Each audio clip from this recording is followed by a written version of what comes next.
Shalom. Selamat pagi. Kok lesu, walaupun sedikit, kita akan tetap bersemangat karena kita percaya bahwa Tuhan kita sungguh luar biasa.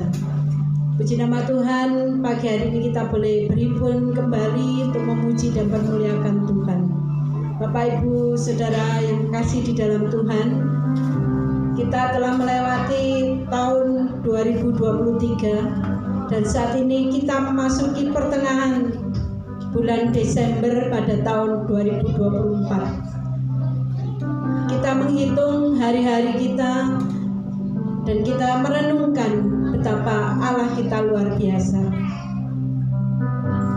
Begitu banyak yang telah Allah perbuat bagi kita dan semuanya itu yang terbaik. Mari kita bersyukur bersama-sama. Ku bersyukur Bapa.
Marilah kita rasakan, kita nikmati. Oleh sebab itu, mari kita bersyukur kepada Tuhan. Haleluya, kami bersyukur Bapa. Kami bersyukur Tuhan. Terima kasih Bapa buat kasih setiamu yang luar biasa dalam hidup kami. Terima kasih buat rancangan-rancangan indahmu di dalam hidup kami sepanjang tahun. Sampai saat ini Engkau terus bekerja, berkarya di dalam kehidupan kami. Terima kasih Bapa. Kami mengucap syukur buat kasih-Mu yang luar biasa. Terima kasih buat anugerah keselamatan. Terima kasih Bapa, terima kasih. Besar setiamu Tuhan, adil dan benar Engkau Allah yang mahdi. Mulialah nama-Mu, agung Engkau Tuhan. Terima kasih, terima kasih Yesus.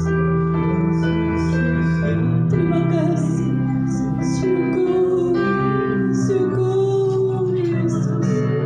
Ku bersyukur Bapa, ku bersyukur, ku bersyukur untuk setiap hal yang ada di dalam hidup kami. Ku bersyukur Bapa, ku bersyukur karena Kau begitu setia.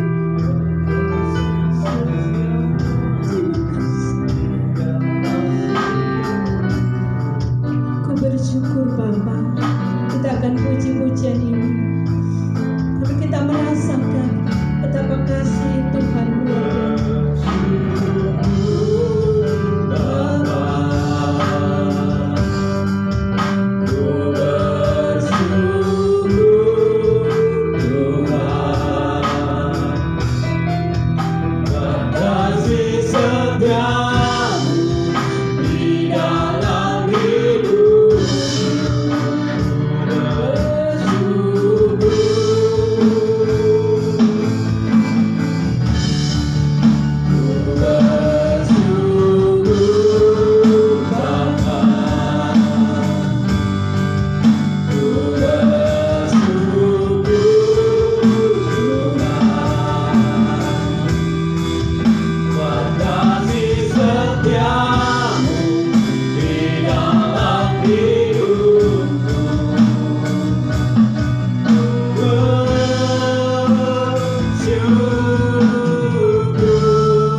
Dengan kasih Kristus, Mbak Linda akan membuka di dalam doa.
Terima kasih.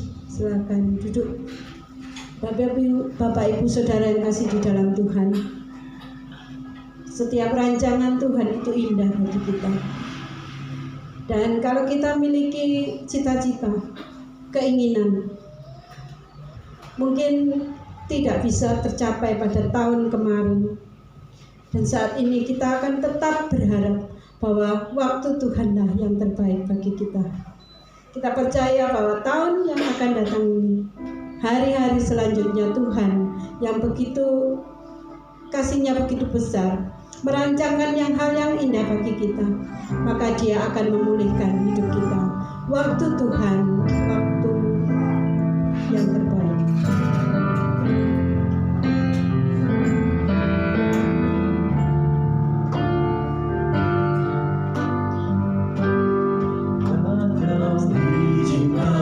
Sesuatu terjadi, ku percaya semua untuk kebaikanku. Bila nanti telah tiba waktumu, ku percaya kuasa-Mu memulihkan hidupmu.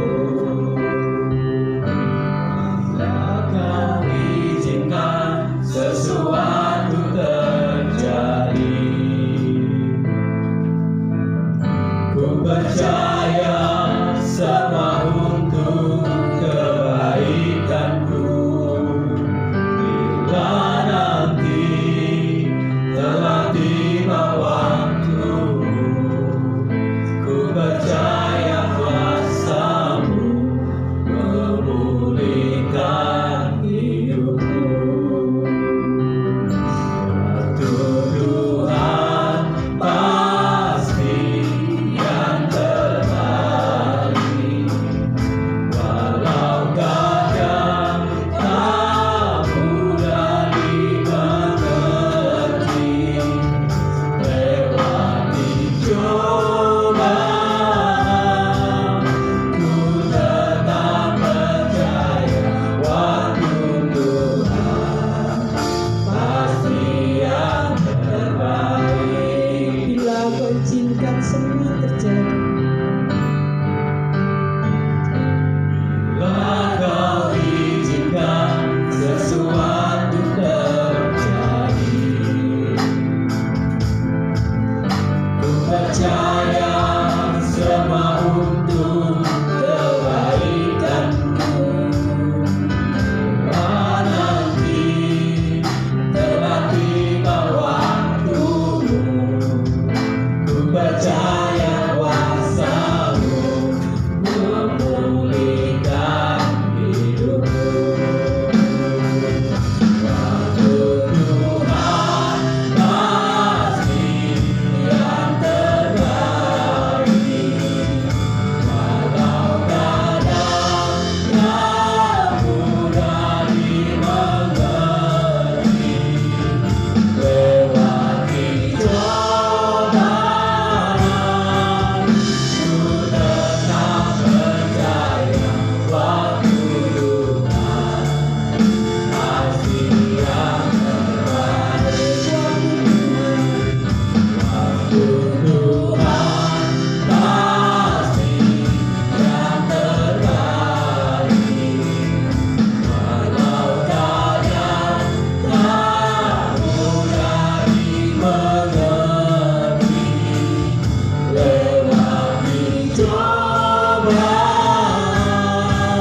ku tetap percaya waktu Tuhan pasti yang terbaik. kita percaya bahwa waktu Tuhan yang terbaik. Tuhan pasti yang terbaik, walau kadang tak mudah dimengerti. Lewati cobaan, ku tetap percaya waktu Tuhan pasti yang terbaik. Amin, Bapak Ibu Saudara.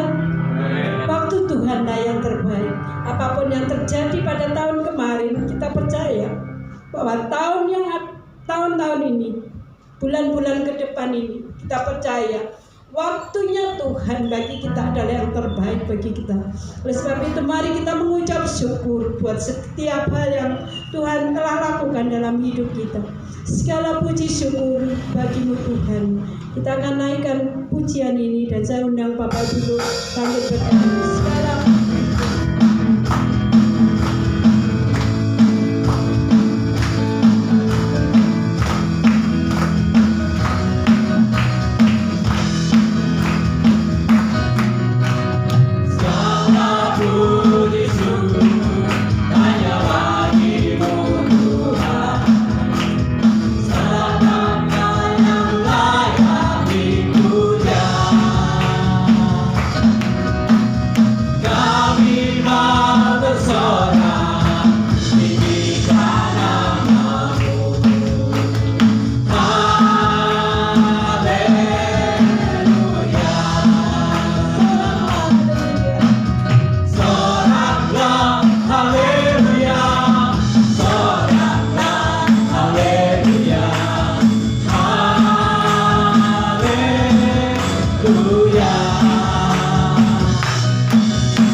syukur bahwa Tuhan itu luar biasa. Oleh sebab itu kita tidak khawatir. Kita mau bersorak bagi Dia, kita mau tinggikan Dia, kita puaskan hati kita bahwa masa depan kita ada di tangan Tuhan. Waktu Tuhan yang terbaik. Segala puji syukur hanya bagimu Tuhan. Kita akan puji-pujian ini dengan penuh semangat dan kita bersuka-cita.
mau berbuat baik, kita mau meneladani apa yang Tuhan sudah berikan bagi kita. Kita akan persiapkan persembahan bagi Dia, karena Dia yang telah menyediakan semua yang kita perlu. Saat ini kita mau bersyukur dengan persembahan kita. Allah itu baik, sungguh baik bagiku.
Sebelum kita menikmati berkat dari firman Tuhan, kita mau berterima kasih kepada Dia karena kasih setianya yang kita alami di dalam hidup kita masing-masing.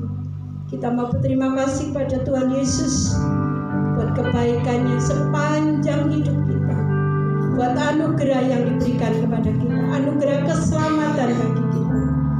Sebab Tuhan adakan hari ini agar kita mau mengucap syukur dan memuji Dia. Terima kasih Tuhan.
Kasih Tuhan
kasih buat rancangan indahmu dalam hidup kami. Terima kasih buat anugerah terbesar dalam hidup kami Tuhan. Syukur Bapa, syukur.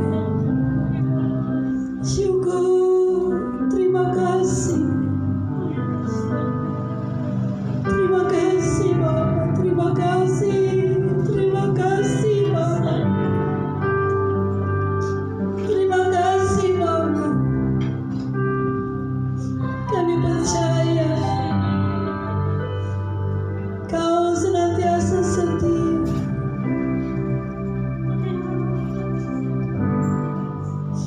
Terima kasih buat setiap hal yang ada dalam hidup kami Tuhan, yang kadang kami tidak mengerti rencana dan kehendak-Mu bagi kami, yang kadang kami menolak, yang kadang kami marah. Namun saat ini kami boleh mengerti Tuhan, bahwa segala rancangan-Mu itulah yang terindah bagi kami. Kami percaya saat waktu-Mu bagi kami Tuhan, saat waktu-Mu tiba bagi kami, itulah waktu yang pasti terbaik bagi kami.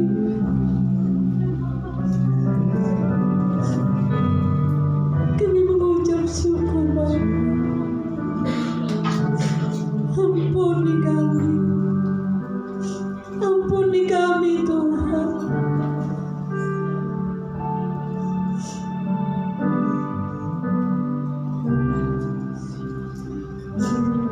Terima kasih. Haleluya.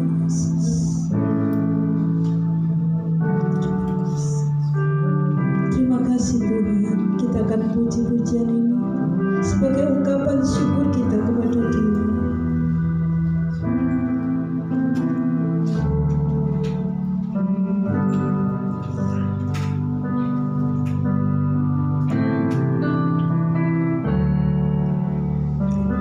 Kasih Tuhan untuk kasih setiamu alami dalam hidupku. Terima kasih Yesus untuk kebaikan-Mu sepanjang hidupku.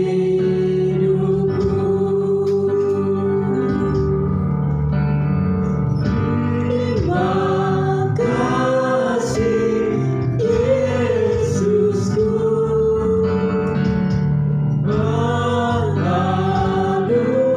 menganugerah yang kami selama ini. Tuhan adakan syukur bagimu. Terima kasih Yesus. Terima kasih Yesusku, anugerah yang kami selama ini. Tuhan adakan syukur bagimu. Syukur bagimu.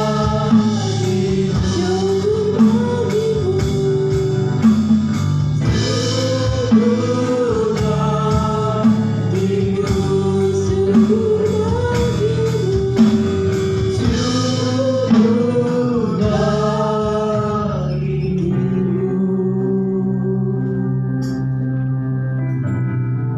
Terima kasih Bapa. Terima kasih Tuhan Yesus. Terima kasih Roh Kudus. Bapa, Engkau mengasihi kami dan berikan Tuhan Yesus untuk mati di atas kayu salib, mengampuni segala dosa kami dan menebus jiwa kami. Kami mengucap syukur Tuhan buat anugerah-Mu yang besar bagi kami. Terima kasih hari-hari kami di mana Engkau senantiasa menyertai dalam hidup kami Tuhan. Setiap masalah, setiap pencobaan, setiap sakit penyakit yang datang di dalam hidup kami mengucap syukur Bapa, sebab Engkau punya rencana indah di dalam hidup kami. Kami mengucap syukur, kami memuji Engkau, Allah kami yang luar biasa, Allah yang maha tinggi, Allah yang kudus, Allah yang agung dan benar. Kami mengucap syukur Tuhan. Siapakah kami di hadapan hadirat-Mu? Kami menyadari bahwa kami hanyalah segumpal debu yang tidak berarti dibanding dengan Engkau, Allah yang maha kuasa, yang telah meletakkan dasar bumi dan membentangkan langit. Saat ini kami menyadari, kami mengucap syukur Tuhan, betapa besar kasih setia-Mu bagi kami. Inilah persembahan kami Tuhan. Inilah puji-pujian kami yang tidak sebanding dengan kasih yang telah Engkau berikan bagi kami. Namun kami percaya Tuhan, Engkau hadir tengah-tengah kami, Engkau memberkati kami, dan Engkau akan pakai kami pribadi lepas pribadi menjadi alat untuk kemuliaan nama Tuhan. Kami menyerahkan persembahan kami.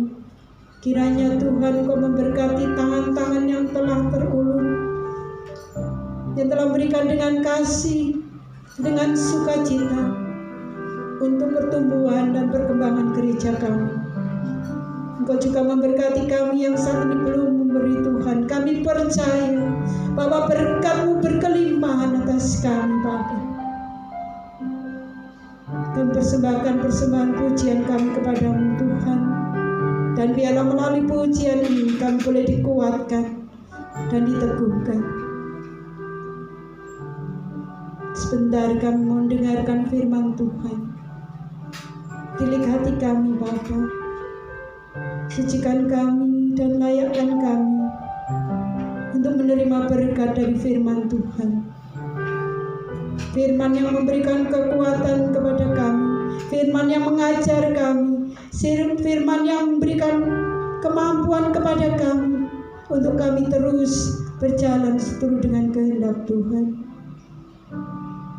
Namun kami percaya Bapa, dengan kekuatan dari Roh Kudus-Mu sendiri, Engkau mengurapi hamba-Mu yang akan memberikan firman ini bagi kami.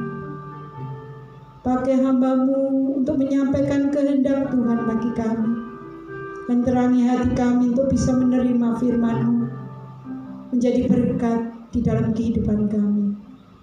Terpujilah nama-Mu Bapa.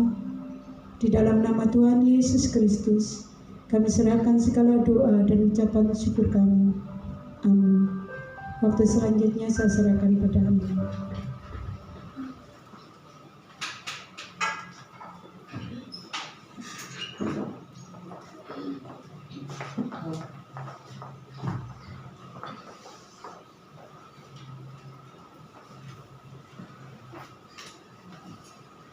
Shalom. Puji nama Tuhan. Ada hari yang indah lagi kita alami di dalam hidup ini, dan seperti tadi bahwa kita sangat-sangat bersyukur kepada Tuhan. Sangat bersyukur kepada Tuhan untuk hari-hari yang telah kita lalui. Dan kita juga bersyukur kepada Tuhan untuk hari-hari yang akan kita lalui. Amin. Pagi hari ini mari kita belajar satu kebenaran firman Tuhan tentang ketaatan karena iman dan kasih. Kita buka Alkitab kita dalam kitab Ibrani 11 ayat 17 sampai 19. Saudara yang suka membacakan, mari saya persilahkan.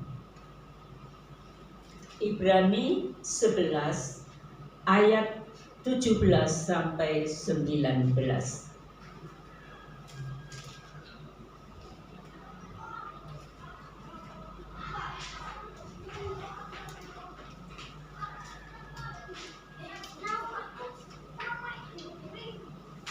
Mari silakan saudara membacakannya. Ibrani 11 ayat 17 sampai 19. Demikian firman Tuhan. Karena iman maka Abraham tatkala ia dicobai mempersembahkan Ishak. Ia yang telah menerima janji itu rela mempersembahkan anaknya yang tunggal, walaupun kepadanya telah dikatakan, keturunan yang berasal dari Ishaklah yang akan kusebut keturunanmu. Karena ia berpikir bahwa Allah berkuasa membangkitkan orang-orang sekalipun dari antara orang mati, dan dari sana ia seakan-akan telah menerimanya kembali. Amin. Ayat yang indah tentang ketaatan Bapak Abraham. Tetapi mari kita lihat apakah arti dari sebuah ketaatan. Ketaatan adalah kesediaan hidup untuk menurut atau melakukan firman Allah dan kehendak Allah di dalam kehidupan kita. Ketaatan adalah kesediaan dari hati kita untuk melakukan seluruh kebenaran firman Tuhan, dan juga untuk melakukan apa yang Tuhan kehendaki khusus di dalam kehidupan kita. Bapak Ibu, kadang-kadang anak-anak Tuhan menganggap kalau ada khotbah tentang ketaatan itu adalah sesuatu yang tidak menyenangkan, yang tidak mengenakkan, dan lain sebagainya.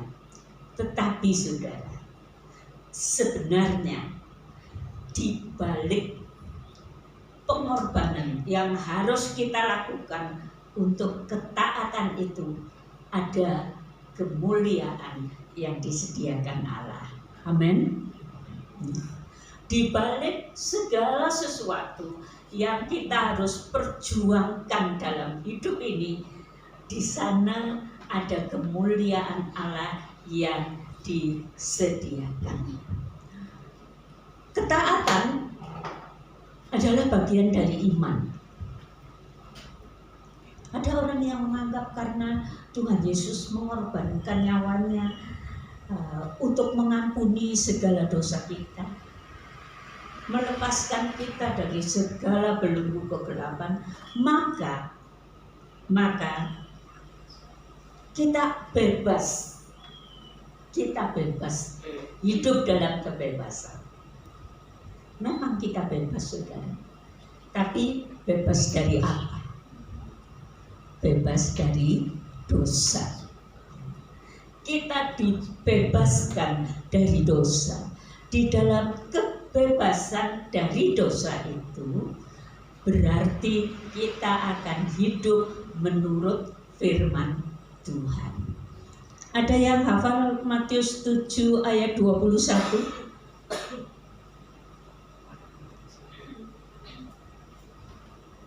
Kalau tidak ada, tolong bacakan saja. Matius 7 ayat 21.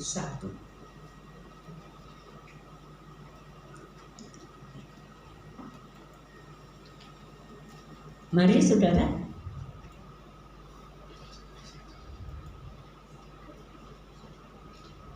Matius 7 ayat yang ke-21. Tuhan, bukan setiap orang yang berseru kepadaku Tuhan, Tuhan akan masuk ke dalam kerajaan surga, melainkan dia yang melakukan kehendak Bapakku yang di surga. Iya. Bukan semua orang yang ada di gereja yang menyanyi, bersorak-sorak, memuji Tuhan bersama-sama pasti masuk ke dalam kerajaan surga. Tapi siapa saudara yang masuk ke kerajaan surga? Orang yang melakukan kehendak Bapa surgawi. Jadi iman kita adalah disertai sebuah ketaatan, ya. Iman bukan kebebasan seperti yang dipikirkan oleh manusia di dalam dunia ini. Iman di dalam Yesus kebebasan memang, tapi kebebasan dari dosa. Iman adalah ketaatan melakukan kehendak Allah. Kalau di sini ada beberapa ayah atau beberapa orang tua, kalau engkau mempunyai anak dan anak itu tidak taat kepada orang tua, kira-kira orang tua senang tidak? Bagaimana Pak Eko? Tentu tidak senang. Tentu tidak senang. Tetapi kalau kita melihat anak kita yang masih kecil itu selalu taat, selalu mau menurut kepada orang tuanya, selalu mau melakukan sebagaimana diarahkan oleh orang tuanya, maka hati orang tua itu akan bersuka cita. Ya. Kemarin Mbak Evi datang ke sini cerita-cerita, ya, yang sekarang sudah dalam perjalanan menuju ke Kupang. Anak-anaknya waktu kecil-kecil dia selalu ajak, ya, kalau nggak ada ayahnya bertiga, 2 anak. Ya katakan saya selalu ajak mereka berdoa, saya selalu ajari mereka berdoa. Dan anak-anaknya tidak pernah lupa, ya. Kalau makan, bahkan kalau di warung makan bakso pun mereka berdoa dulu tanpa disuruh. Kenapa? Karena anak-anak itu dibiasakan dari sejak kecil sehingga akhirnya mereka menjadi anak-anak yang taat kepada orang tua dan taat kepada Tuhan. Marilah, ketaatan adalah sikap penghormatan kepada Allah. Kalau kalian sudah lebih besar, sudah remaja, kaum muda, kalian akan menyadari bahwa ketaatan kepada orang tua itu adalah suatu cara menghormati orang tua. Lalu ketaatan yang bagaimana? Di dalam dunia ini, di dalam agama-agama lain, ada banyak orang, saudara, yang mungkin kita patut hargai karena ketaatan mereka. Ketaatan mereka. Walaupun tidak seperti yang kita alami, tetapi mereka adalah orang-orang yang begitu taat kepada agamanya, begitu taat melakukan macam-macam hal yang harus dilakukan. Kalau kita kan nggak terbatas dengan macam-macam hal, tetapi mereka ada banyak hal yang harus dilakukan dan mereka melakukannya dengan sungguh-sungguh, sebab mereka mengatakan bahwa kalau mereka tidak melakukan dengan sungguh-sungguh, mereka nanti tidak akan masuk surga, gitu ya. Saudara, tetapi ketaatan yang kita lakukan tidak seperti itu. kita menghargai ketaatan seperti itu. Mereka melakukan ketaatan karena takut akan hukuman yang mereka alami. Tetapi kalau saudara dan saya melakukan ketaatan karena apa, saudara? Karena apa? Karena kasih. Karena kasih. Kita mau taat seperti seorang anak kecil yang begitu lekat dengan orang tuanya dan mau melakukan apa yang diinginkan oleh orang tuanya karena dia sayang kepada orang tuanya. Anak kecil akan merasa bahwa satu-satunya yang memperhatikan dia, satu-satunya yang mengasihi dia adalah orang tuanya. Kita anak dari Bapa Surgawi, satu-satunya yang sangat mengasihi kita adalah Bapa Surgawi. Ia sangat peduli dengan hidup kita.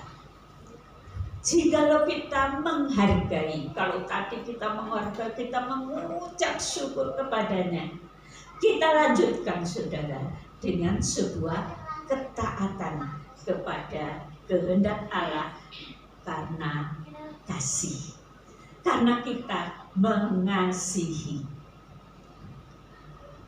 Ketaatan bukan sesuatu yang begitu mudah dilaksanakan. Ketaatan memerlukan kerelaan hati kita, kesediaan hati kita untuk berkorban bagi Tuhan, untuk berkorban melakukan apa yang Tuhan kehendaki di dalam kehidupan kita.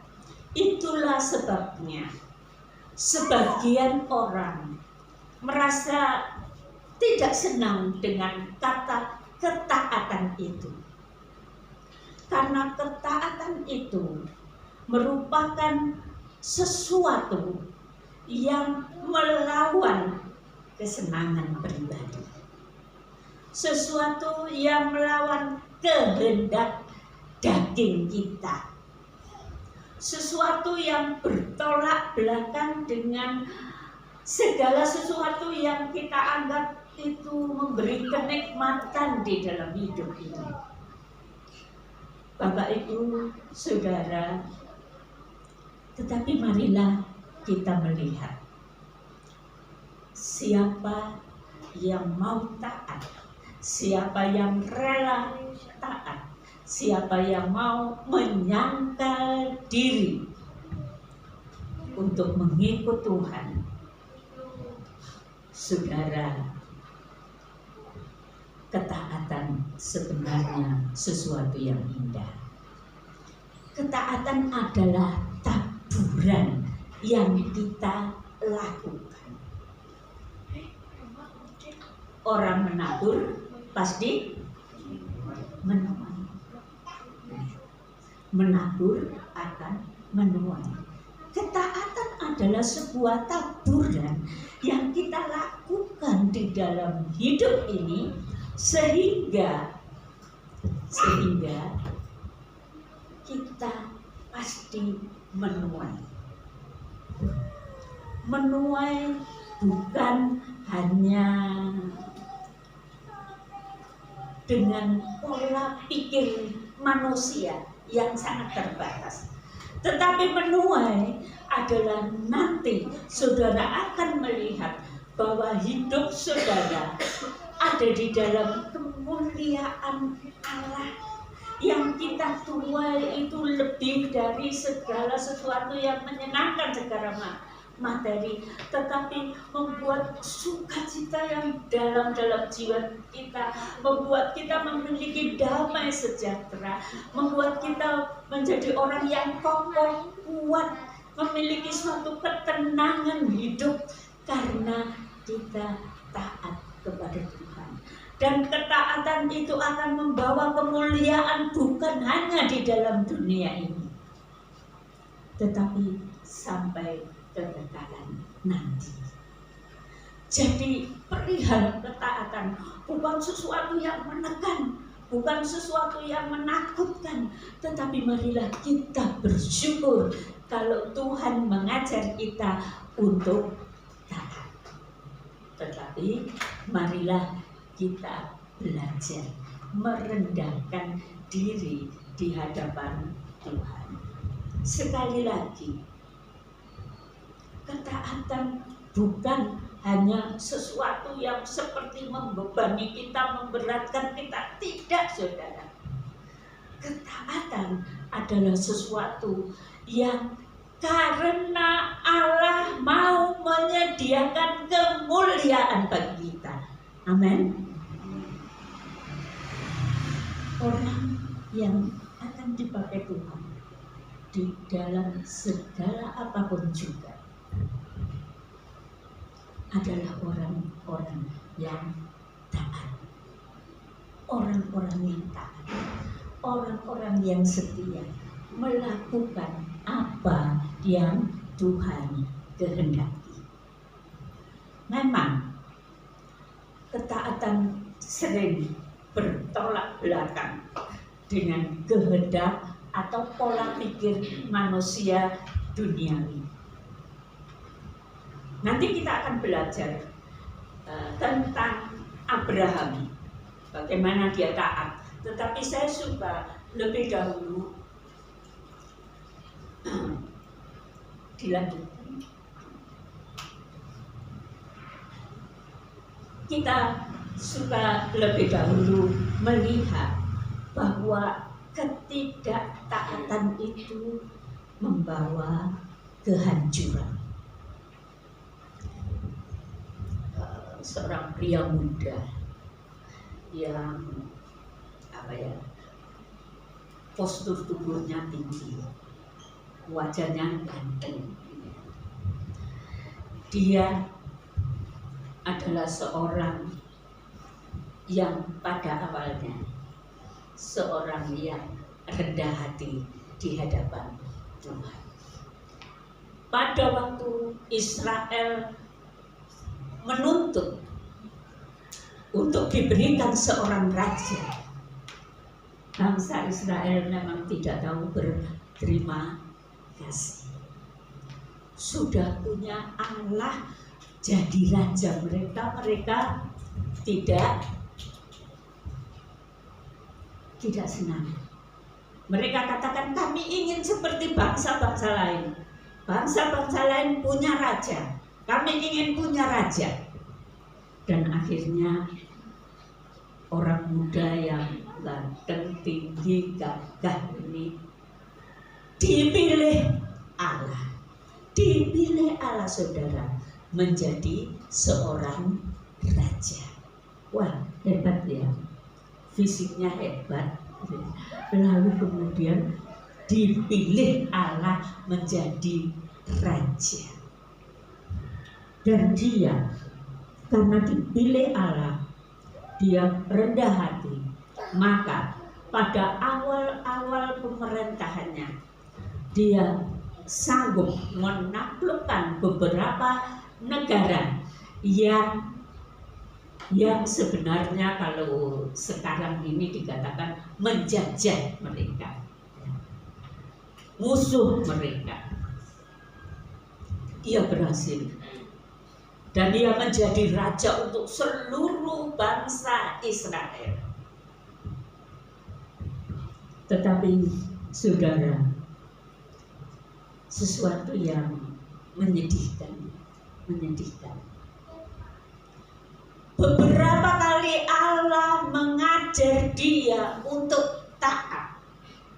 Tetapi beberapa kali dia tidak taat. Satu saat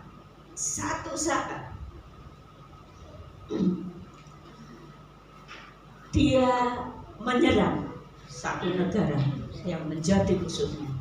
Tuhan katakan, hapuskan semua, bunuh semua. Tapi waktu dia ada di negara itu, dia lihat ada lembu sapi yang gemuk-gemuk dan istimewa gitu ya.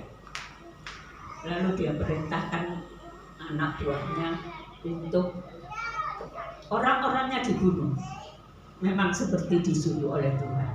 Tetapi karena dia tertarik kepada lembu sapi yang gemuk-gemuk, yang istimewa, yang berbeda dengan yang lain, maka lembu sapi itu digiring,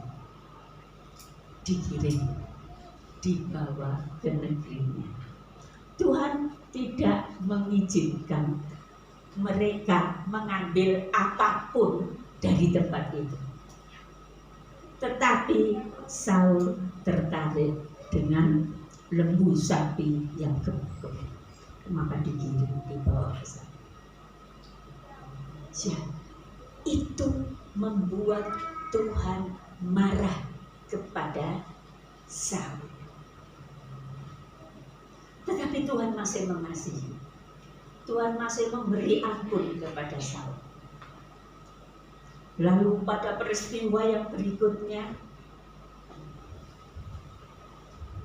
dia mau menyerang ke negara lain, ke daerah Filistin, dan dikatakan oleh Nabi Samuel yang membimbing dia.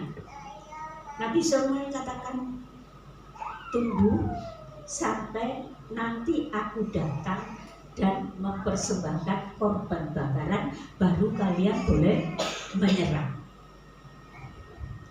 Waktu itu tentara Filistin sudah ada di depan sana dan begitu banyak. Dan rakyat mulai, atau tentara-tentaranya mulai ketakutan, dan mereka mulai gelisah menunggu Samuel tidak datang. Itulah saatnya Allah akan meneguhkan kekuasaan daripada Saul. Tetapi Saul dituntut untuk taat melakukan apa yang Tuhan kehendaki. Tapi ternyata Saul, saudara, sangat disayangkan. Dia sudah menjadi raja, mempunyai kekuasaan yang besar, menaklukkan negara-negara yang lain. Tapi karena ketidaktaatannya, dia tidak sabar menunggu Samuel. Dia mempersembahkan korban sendiri. Walaupun seorang raja, dia tidak punya hak. Yang punya hak untuk mempersembahkan korban adalah Samuel. Dia mempersembahkan korban. Akhirnya apa, saudara? Pada akhirnya kata Samuel dengan hati yang begitu sedih, Samuel mengatakan, Saul, sebenarnya inilah saatnya Tuhan mau meneguhkan kekuasaan sampai anak cucumu akan menjadi raja di negeri ini. Tetapi karena engkau tidak taat, Saul katakan kerajaan itu akan diambil. Samuel katakan kerajaan itu akan diambil daripada. Saudara, sebenarnya Allah mau meneguhkan Saul, tetapi Saul dituntut untuk taat kepada Allah. Sangat disayangkan, saudara, sangat disayangkan. Apa akhirnya dari kehidupan Saul? Setelah itu dia ditinggalkan oleh Tuhan. Tuhan tidak mau lagi dengan Saul. Dan siapa yang datang kepada Saul? Setan, saudara. Ya. Setan, saudara. Setiap kali setan itu datang dan mengganggu, membuat hati Saul tidak karu-karuan. Dan kemudian setan itu bisa diusir oleh siapa? oleh seorang anak muda. Anak muda yang tubuhnya kecil ya, walaupun dia ganteng tapi postur tubuhnya ya tidak pantas jadi tentara ya. Kalau kakak-kakaknya jadi tentara, dia hanya disuruh jadi gembala domba. Tetapi gembala domba yang muda ini, yang kelihatannya tidak ada artinya, saudara, akhirnya dialah yang bisa mengusir setan. Bahkan akhirnya dialah yang diangkat menggantikan Saul. Bagaimana akhir hidup Saul? Saul hidup, akhir kehidupannya adalah dibunuh oleh musuhnya. Saudara, dan anak-anaknya, satu saat anak-anak Saul harus dibunuh semua karena sesuatu yang mulia, yang tinggi disediakan Allah bagi setiap orang yang percaya kepadanya. Tetapi kalau seseorang tidak mau taat, maka sesuatu yang mulia itu lalu daripadanya. Bahkan kehancuran dari Saul dialami.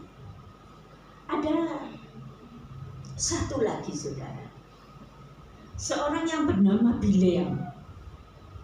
Bileam ini bukan raja, tetapi Bileam ini terkenal. Dia sebenarnya seorang nabi.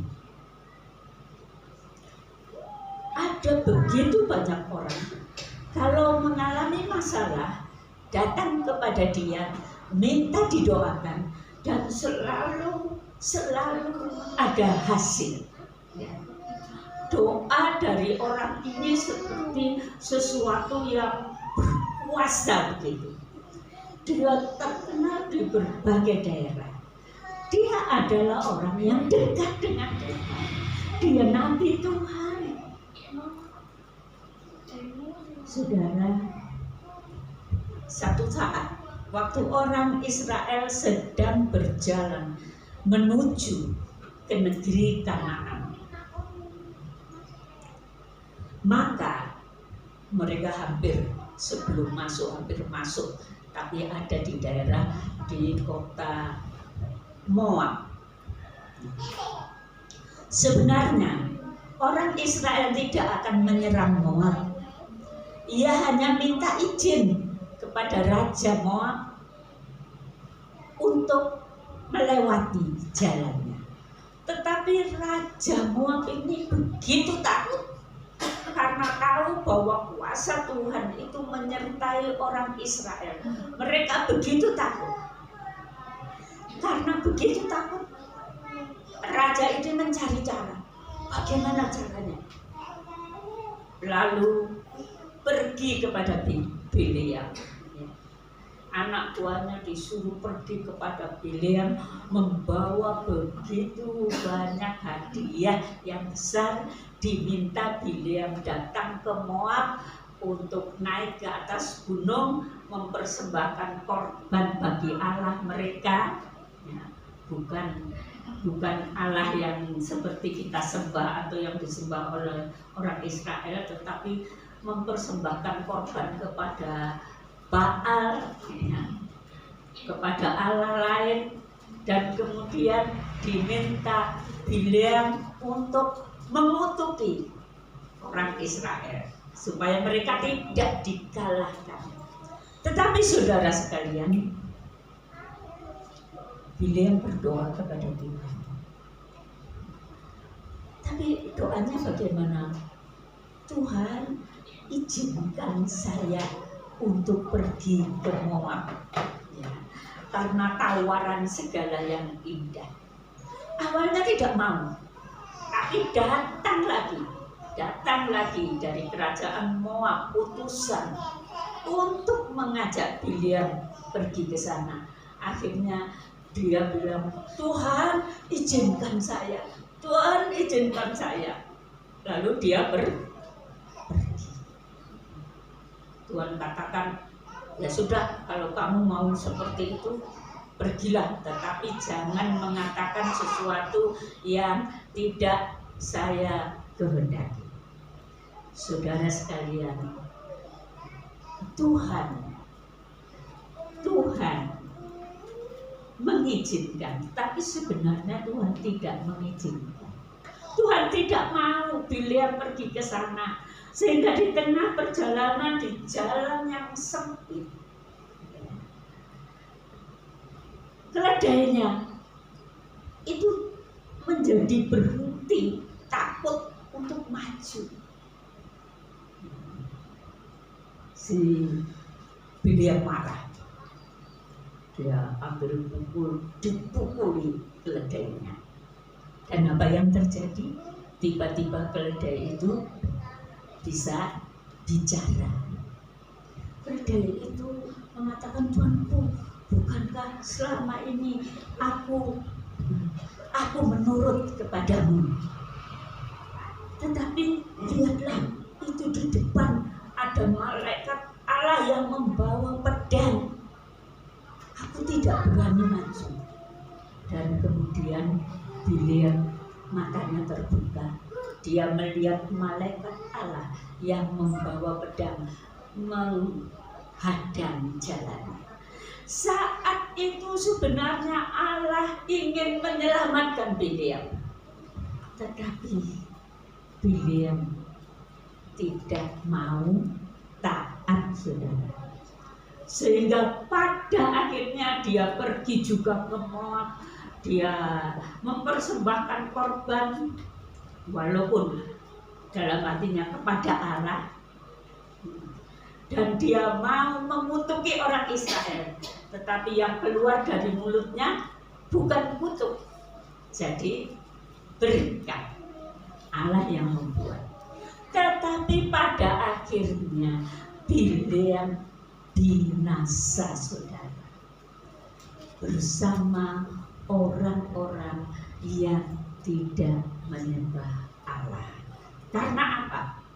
Akhirnya dia tidak bisa berbuat seperti yang diinginkan. Dia tinggal bersama mereka dan dia menjadi penasehat raja itu, bagaimana caranya untuk merusak, menaklukkan orang Israel. Dan akhirnya dia mati terbunuh di sana. Bukan hanya mati terbunuh, saudara, tetapi dia masuk ke dalam kebinasaan yang kekal. Nabi, saudara, orang yang dekat dengan Tuhan, tetapi karena ketidaktaatannya kepada Tuhan, maka dia binasa.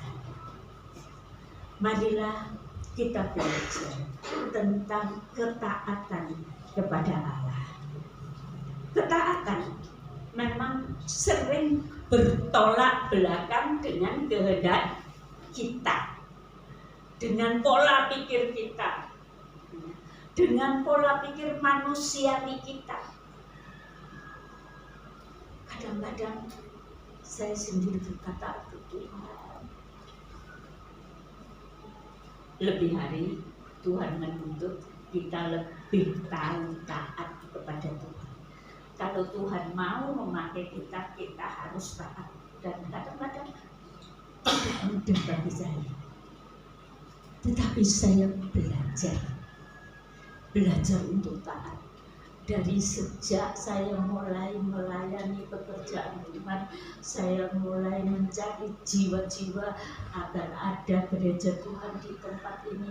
Sampai sekian puluh tahun ada di tempat ini, Tuhan selalu mengajar saya untuk taat. Jadi saudara sekalian, jangan kita merasa bahwa diri kita adalah orang yang sudah taat. Ada hal-hal lain yang nanti dituntut oleh Allah untuk kita lakukan. Walaupun dalam banyak hal. Saya harus berusaha menyangkal diri, walaupun sakit, saya tetap berusaha untuk ada di dalam kebaktian. Saya berusaha untuk melayani, tetapi akhirnya Tuhan menyembuhkan sakit itu. Kalau saya tidak berusaha, saudara, saya tidak berusaha untuk taat kepada kehendak Tuhan, mungkin saya sekarang hanya bisa berbaring di tempat tidur juga. Ketaatan itu dituntut di dalam iman kita. Apapun saudara. Kenapa? Karena hamba-hamba Tuhan, orang yang melayani pekerjaan Tuhan, harus menjadi teladan bagi jemaatnya. Kalau hambanya tidak menjadi teladan, kalau misalkan saya sebagai hamba Tuhan waktu sakit, saya mengeluh, saya merasa tidak kuat, Tuhan sudah saya begini begitu, saudara, Tuhan tidak akan memberi saya sehat dan kuat seperti sekarang ini. Begitulah kehidupan ini. Tetapi walaupun demikian, masih ada banyak hal yang Tuhan mau saya belajar taat kepadanya. Saya belajar taat melakukan kehendak-Nya. Saya belajar untuk menjadi teladan di dalam segala hal. Itu tidak mudah. Tetapi saudara, kalau kita mau belajar, kita mau berharap Tuhan, pasti bisa. Amin. Pasti bisa. Bahkan kita akan mendapat lebih daripada yang kita harapkan.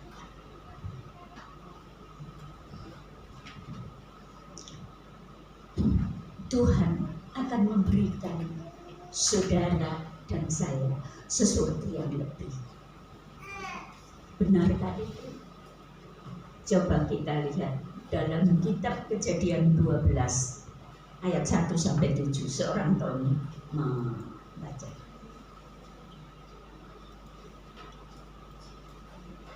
Kejadian 12 ayat 1 sampai 7.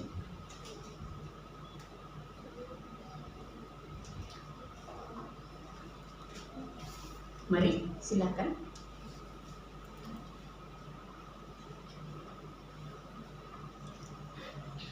Mari saudara.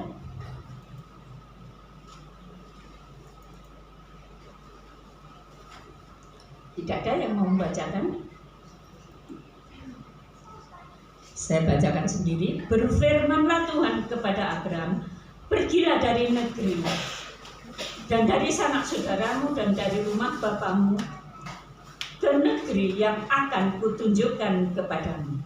Aku akan membuat engkau menjadi bangsa yang besar dan memberkati engkau serta membuat namamu masyhur, dan engkau akan menjadi berkat. Aku akan memberkati orang-orang yang memberkati engkau dan mengutuk orang-orang yang mengutuk engkau, dan olehmu semua kaum di muka bumi akan mendapat berkat. Lalu pergilah Abraham seperti yang difirmankan Tuhan kepadanya, dan Lot pun ikut bersama-sama dengan dia.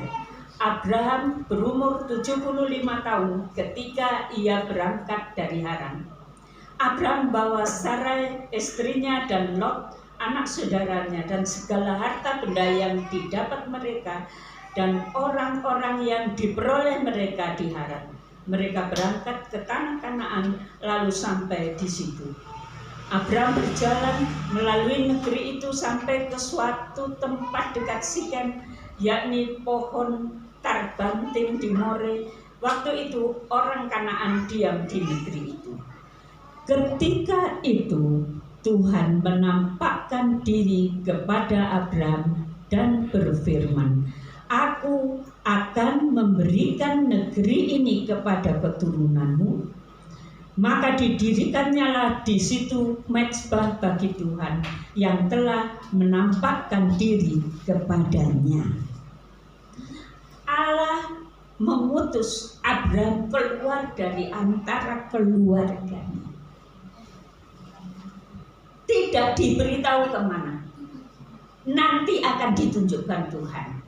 Tetapi dengan iman seperti kita baca tadi dalam Ibrani pasal 11. Dengan iman Abraham melakukan kehendak Allah. Dan berkali-kali Allah menampakkan diri kepada Abraham. Bahkan pada akhirnya satu-satunya yang saya ketemukan di Perjanjian Lama, mungkin saya belum belajar banyak yang lain, tetapi satu-satunya yang Tuhan benar-benar mengatakan Abraham adalah sahabatku. Kenapa? Karena Abraham selalu taat melakukan firman Tuhan.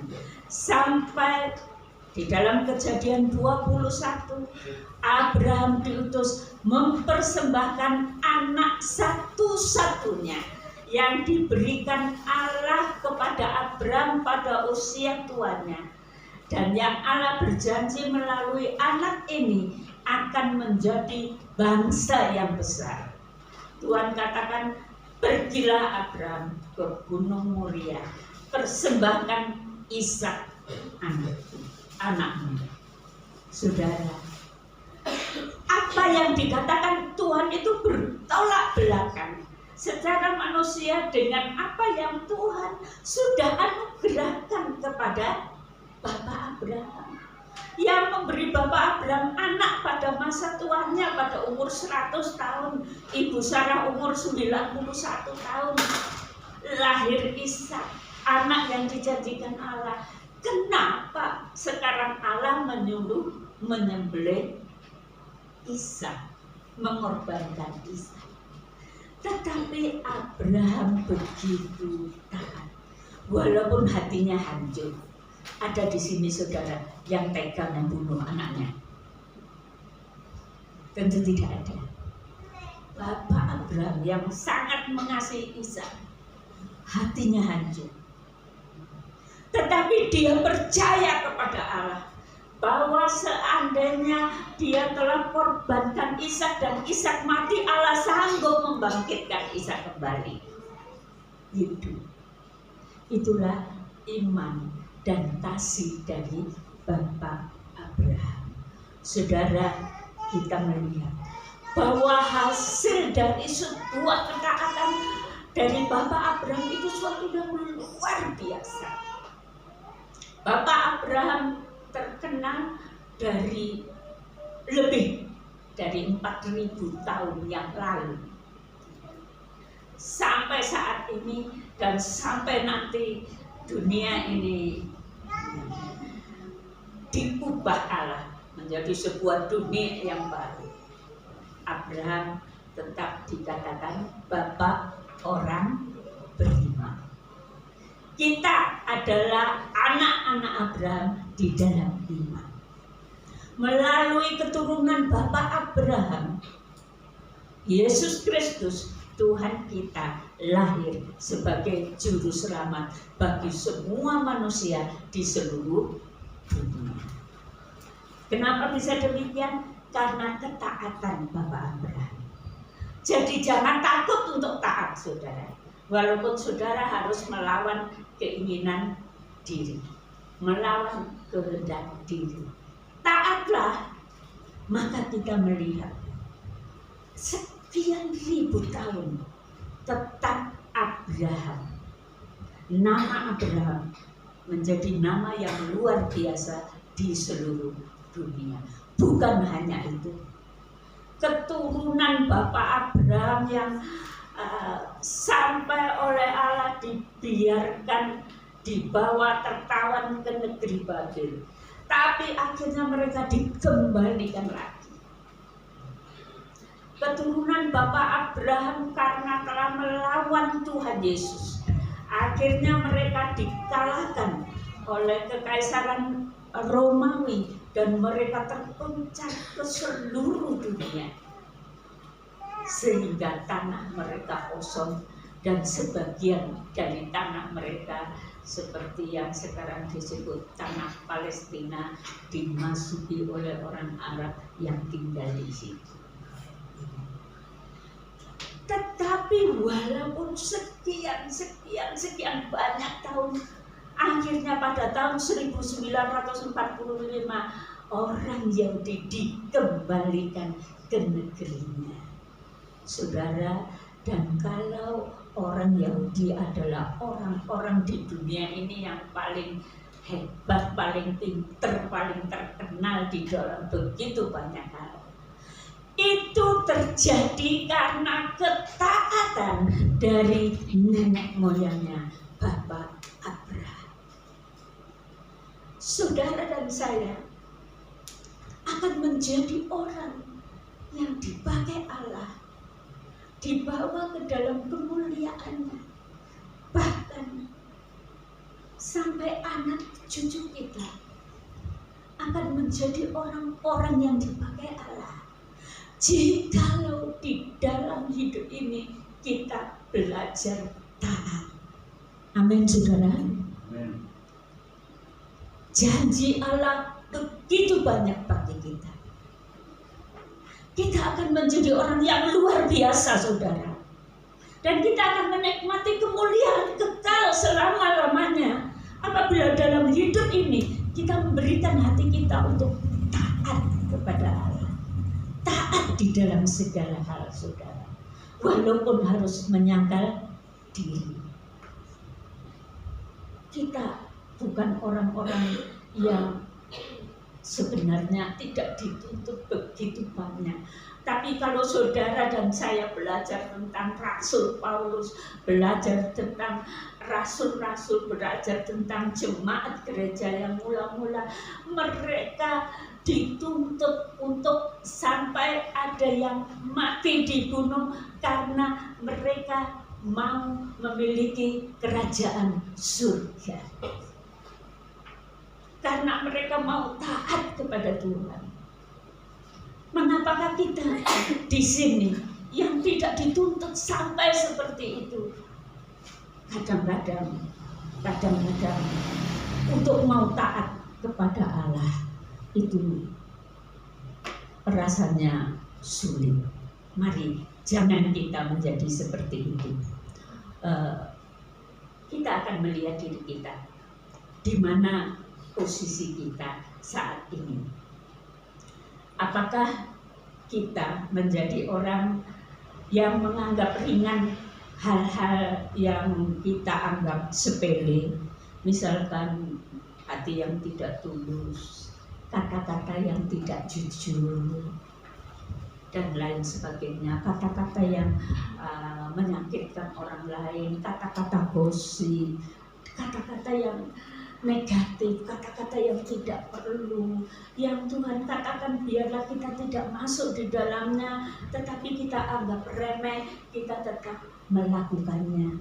Saudara, marilah kita menjadi orang yang tulus, jujur di hadapan Allah. Tuhan Yesus mengatakan, orang yang mau masuk ke dalam kerajaan surga, ia harus menjadi seperti anak kecil. Kenapa anak kecil? Anak kecil itu masih polos. Anak yang kecil itu masih tulus. Dia tidak punya pikiran-pikiran yang jahat. Dia tidak punya perasaan-perasaan kebencian. Dia tidak punya hal-hal yang lain. Tuhan mau kita menjadi seperti itu.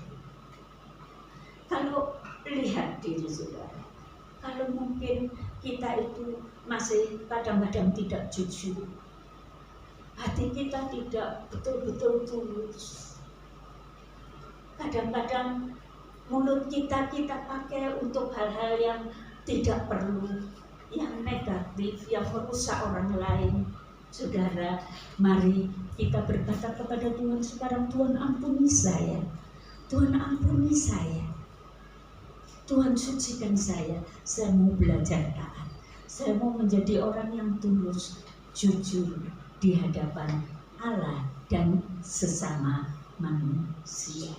Mungkin juga kalau saudara membaca di dalam Maleakhi 3 ayat 8 sampai 10 dikatakan, bagaimana engkau bisa menjadi, ya kalau dengan kalimat saya, menjadi pencuri, hai bangsa Israel. Bangsa Israel berkata, masakan kami pencuri? Tuhan katakan, engkau telah mencuri milik. Ketentuan dari umat Israel dari sejak semula 10% dari semua penghasilan mereka adalah milik Allah. 10% milik Allah. Tetapi pada saat Maleakhi ada di situ, orang Yahudi melupakan mengembalikan milik Allah. Mungkin dengan berbagai alasan. 1/10 yang Tuhan mau, saya sudah pakai untuk amal, saya sudah pakai untuk mendukung gereja, saya sudah pakai untuk ini, itu, dan lain sebagainya. Tuhan katakan tidak. Bawalah segala perpuluhanmu ke dalam perbendaharaan rumah Allah. Itulah kata Maleakhi yang disuruh oleh Tuhan. Jadi sampai saat ini juga, kalau kita tahu 1/10 dari hasil kita itu milik siapa?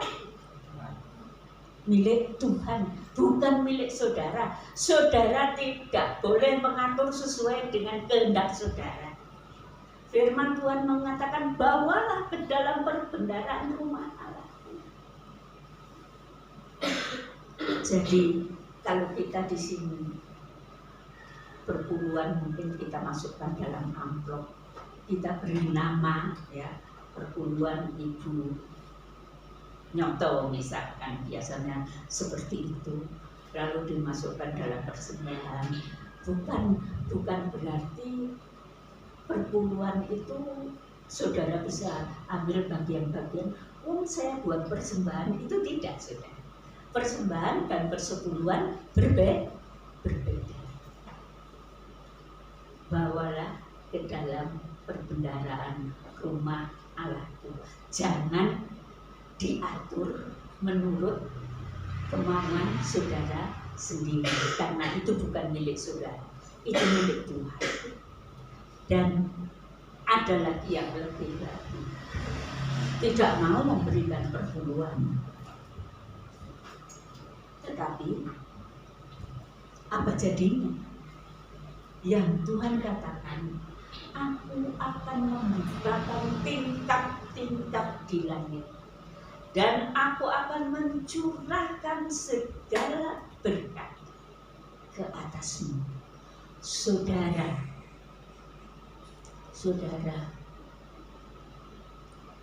Tuhan akan memberkati setiap orang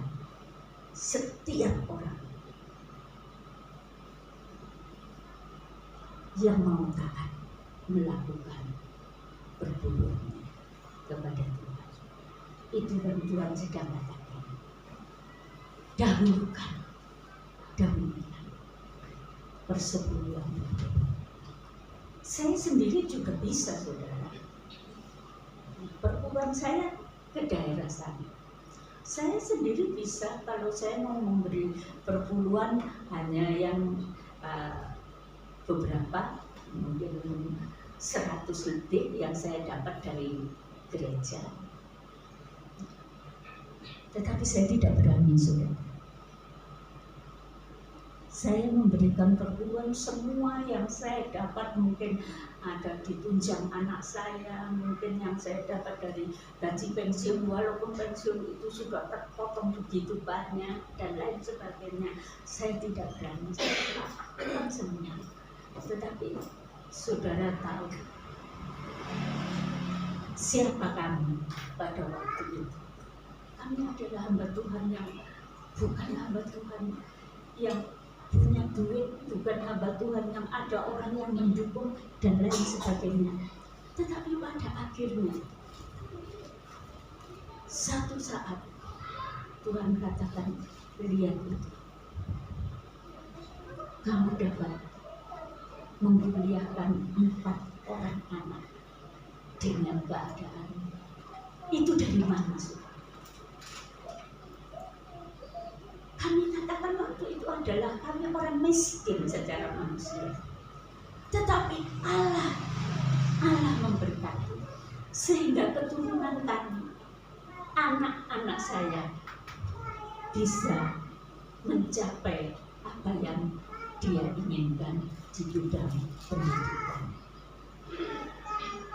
Kami memang tidak bisa memberikan perkara materi yang banyak, tetapi pendidikan adalah sesuatu yang penting bagi mereka.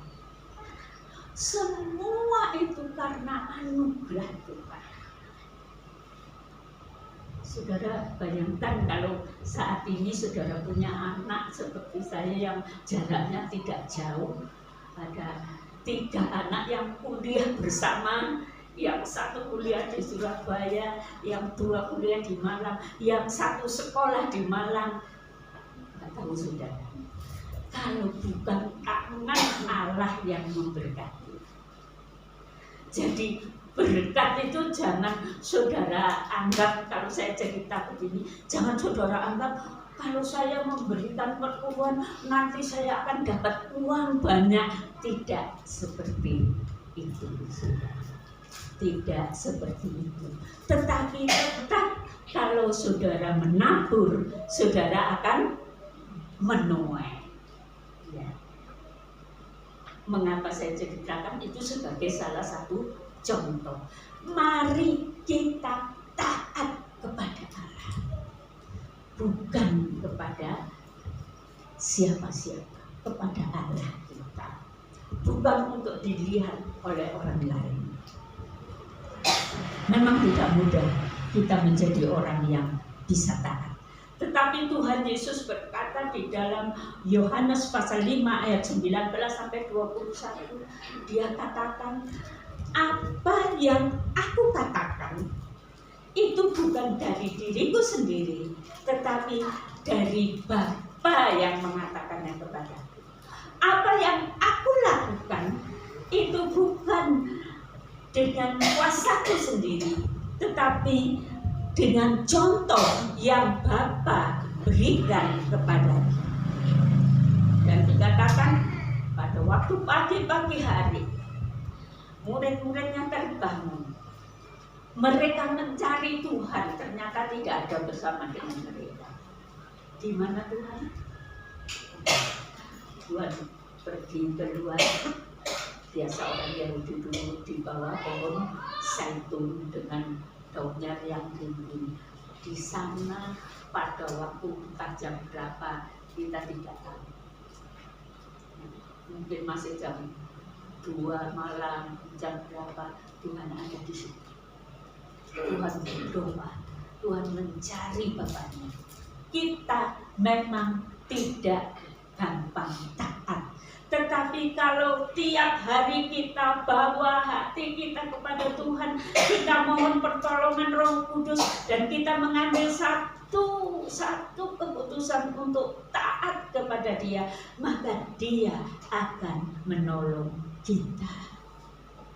Sekali lagi saudara, Allah mau memakai saudara. Allah akan mengurapi saudara. Allah akan memberkati saudara. Allah akan menjadikan alatnya untuk kemuliaan namanya. Gereja ini tidak akan begini saja. Tuhan katakan Tuhan akan memberkati. Gereja kita akan menjadi besar dan saudara akan dipakai oleh Tuhan. Tetapi mulai sekarang belajarlah untuk sungguh-sungguh taat kepada Tuhan. Itulah yang Tuhan inginkan dalam kehidupan kita. Dengarlah suaranya, lakukan kehendaknya, Dia akan berkati kita. Mari kita berdiri bersama-sama, kita nyanyikan Kidul. Selidiki aku, lihat hatiku, apakah ku sungguh mengasihimu.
untuk taat kepadamu, melakukan firman, melakukan kehendak. Ampuni segala ketidaktaatan, ampuni segala hal yang Tuhan tidak berkenan yang ada dalam hidup saya. Sucikan hamba-Mu Tuhan. Hamba mau menyerahkan hidup ini ke dalam tangan. Engkau berjanji untuk memakai hidup ini. Dan kami percaya kepadamu. Kami percaya kepadamu. Katakan, saya percaya kepadamu Tuhan, bahwa Engkau akan memakai saya. Engkau akan memakai hidup saya ini untuk kemuliaan Nama. Ajar saya merendahkan diri di hadirat-Mu, melakukan segala kehendak. Terima kasih Tuhan. Terima kasih. Segala kemuliaan ada bagi-Mu. Kita nyanyikan sekali lagi nyanyian ini.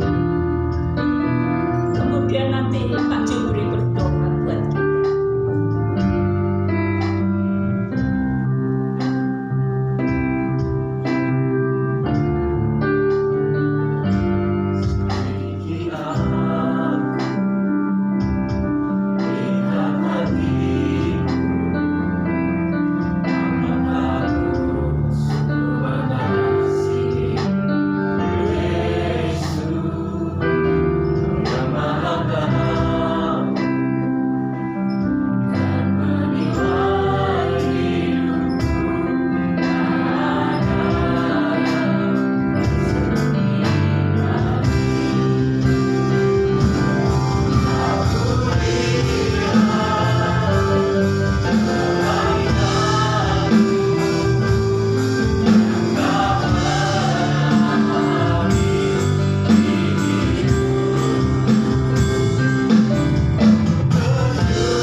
Sebab kami merasa bahwa diri kami sudah layak menjadi anak-anak.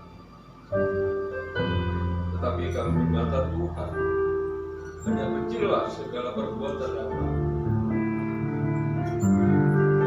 Melalui segala kebenaran firman-Mu yang telah Kau taburkan ke sanubari kami masing-masing, ya Allah. Hidup ini tiada berarti di hadapan, tetapi kami merasa bahwa diri kami sudah melangkah benar. Kami sudah besar, kami sudah nomor 1 di hadapan. Ya Allah ya Tuhan, ampuni kami. Sadarkan kami senantiasa ya Allah. Jadikanlah kami benar-benar Allah yang berpegang teguh pada kebenaran. Karena kami percaya penuh bahwa Engkau yang merubah sikap di dalam kehidupan kami.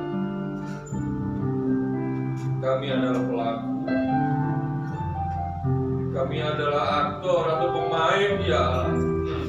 Engkau yang membuat cerita di dalam kehidupan.